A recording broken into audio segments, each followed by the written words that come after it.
Hello, എല്ലാവർക്കും നമസ്കാരം. ഇന്ന് നമുക്ക് മുട്ട വെച്ചിട്ട് നല്ലൊരു റെസിപ്പി ഉണ്ടാക്കാവേ. ഇത് ചപ്പാത്തി അല്ലെങ്കിൽ ബ്രെഡ് പിന്നെന്താ പൊറോട്ട ഇതിന്റെ കൂടെ നല്ല ടേസ്റ്റ് ആയിരിക്കും. പെട്ടെന്ന് ഉണ്ടാക്കിയെടുക്കാം, നല്ല ടേസ്റ്റാ. അപ്പോൾ മുട്ട വെച്ചിട്ട് എന്തെങ്കിലും റെസിപ്പി ചെയ്യണമെന്ന് വിചാരിക്കുമ്പോൾ ഇതുപോലെ ഉണ്ടാക്കി നോക്കേ, നമുക്ക് തീർച്ചയായിട്ടും ഇഷ്ടപ്പെടും. അപ്പൊ നമുക്ക് വേഗം തന്നെ നമ്മുടെ റെസിപ്പിയിലേക്ക് പോകാം. ഓൾറെഡി ഞാൻ മുട്ട പുഴുങ്ങി മാറ്റി വെച്ചിട്ടുണ്ട്. നമുക്കൊരു പാനിലേക്ക് കുറച്ച് ഓയിൽ ചേർത്ത് കൊടുക്കാം. ഓയിൽ നന്നായിട്ട് ചൂടായിട്ട് വരുമ്പോഴത്തേക്കും ചെറുതായിട്ട് അരിഞ്ഞിട്ടുള്ള ഇഞ്ചി പിന്നെ വെളുത്തുള്ളി ഇത് രണ്ടും നന്നായിട്ടൊന്ന് വഴറ്റിയെടുക്കാം. ഈ ഇഞ്ചിയുടെ വെളുത്തുള്ളിയുടെ ഫ്ലേവർ നന്നായിട്ട് ഈ ഒരു എണ്ണയിലേക്ക് വരണം. പിന്നെ ഒരു 2-3 സവാള തിന്നായിട്ട് അരിഞ്ഞതും ഒരു 1.5 ടീസ്പൂൺ ഉപ്പും കൂടെ ചേർത്ത് കൊടുത്ത് നന്നായിട്ടൊന്ന് വഴറ്റിയെടുക്കാം. അപ്പോൾ വഴറ്റിയെടുക്കുമ്പോൾ ഹൈ ഫ്ലെയിമിൽ വെച്ചിട്ട് വഴറ്റിയെടുത്തു. സവാള തീരെ കുഞ്ഞായിട്ടൊന്നും അരിയണ്ട, പക്ഷെ നന്നായിട്ട് വഴന്നു വരണം. പിന്നെ കുറച്ച് കറിവേപ്പിലയും ചേർത്ത് കൊടുക്കാം.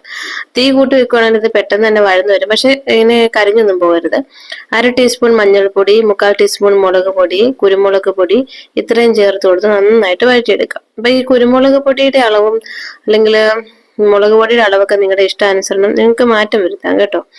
അപ്പൊ എനിക്ക് ഒത്തിരി സ്പൈസി ഇഷ്ടമില്ല, എന്നാൽ അത്യാവശ്യം നല്ല സ്പൈസി ആയിരിക്കണം. ഇപ്പൊ ഞാൻ 1 ടേബിൾ സ്പൂൺ നമ്മുടെ മീറ്റ് മസാലയോ ചിക്കൻ മസാലയോ ഏതായാലും മതി. ഗരം മസാല ആണെങ്കിൽ അളവ് കുറവ് മതി. 2 തക്കാളി ചേർത്തിട്ടുണ്ട്. പച്ചമുളക്, നല്ല എരിവുള്ള പച്ചമുളകാ, അപ്പൊ അത് ഒരു 2-3 ചേർത്ത് കൊടുക്കാം. നന്നായിട്ട് വഴറ്റിയെടുക്കാം. ഈ തക്കാളി ഒന്നും ഒരുപാട് ഇങ്ങനെ വെന്ത് കുഴയരുത്, എന്നാല് നന്നായിട്ട് അതിന്റെ ഫ്ലേവർ വരികയും വേണം. മൂടി വെച്ച് വേവിച്ചെടുക്കാം. തക്കാളിയുടെ ആ ഒരു ജ്യൂസൊക്കെ ഇറങ്ങി നന്നായിട്ട് വെന്ത് വരും. ഇപ്പൊ സവാളയൊക്കെ നന്നായിട്ട് വഴന്ന് തക്കാളിയൊക്കെ നന്നായിട്ട് വേവായിട്ട് വന്നിട്ടുണ്ട്. ഇനി നമുക്കൊരു ഒരു മീഡിയം ഫ്ലെയിമിൽ വെച്ചിട്ട് നന്നായിട്ടൊന്ന് വഴറ്റിയെടുക്കാം. ഇനി അതിലേക്ക് 1 ടേബിൾ സ്പൂൺ ടൊമാറ്റോ സോസ് ചേർത്ത് കൊടുക്കുന്നുണ്ട്. ഒരിത്തിരി സോയാ സോസും ചേർത്ത് കൊടുക്കുന്നുണ്ട്. റെഡ് ചില്ലി സോസ് ഒക്കെ കയ്യിലുണ്ടെങ്കിൽ ചേർത്ത് കൊടുത്തു. അപ്പൊ ഇത്രയും മതി, അല്ലെങ്കിൽ ടൊമാറ്റോ സോസ് ചേർത്താൽ മതി. ഒരു 1.5 ടീസ്പൂൺ മൈദ ഞാൻ വെള്ളത്തിലൊന്ന് മിക്സ് ചെയ്ത് ചേർത്ത് കൊടുക്കുന്നുണ്ട്. മൈദയ്ക്ക് പകരം നിങ്ങൾക്ക് കോൺഫ്ലോർ എടുക്കാം. കോൺഫ്ലോർ ഉണ്ടെങ്കിൽ കോൺഫ്ലോർ എടുക്കുക, അല്ലെങ്കിൽ നിങ്ങൾക്ക് മൈദ എടുക്കാം. എന്നിട്ട് നമുക്ക് പുഴുങ്ങി വെച്ചിട്ടുള്ള മുട്ട 2ആയിട്ട് മുറിച്ച ശേഷം ഇതിലേക്ക് ചേർത്ത് കൊടുത്ത് ഈ ഗ്രേവിയൊക്കെ നന്നായിട്ട് മുട്ടയിലേക്ക് ഒന്ന് മിക്സ് ആക്കി എടുക്കാം.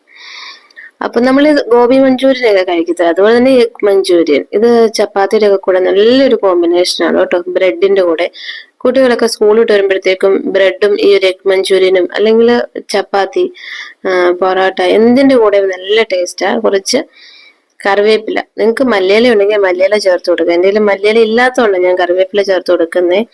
എന്നിട്ട് അതിന്റെ ആ ഒരു മുട്ടയിലേക്ക് ആ ഒരു സവാളയുടെ ആ ഫ്ലേവറും സോസിന്റെ ഒക്കെ വന്നിട്ടുണ്ട്. നല്ല ടേസ്റ്റിയാണ്, സിമ്പിൾ ആയിട്ട് ഉണ്ടാക്കിയെടുക്കാം.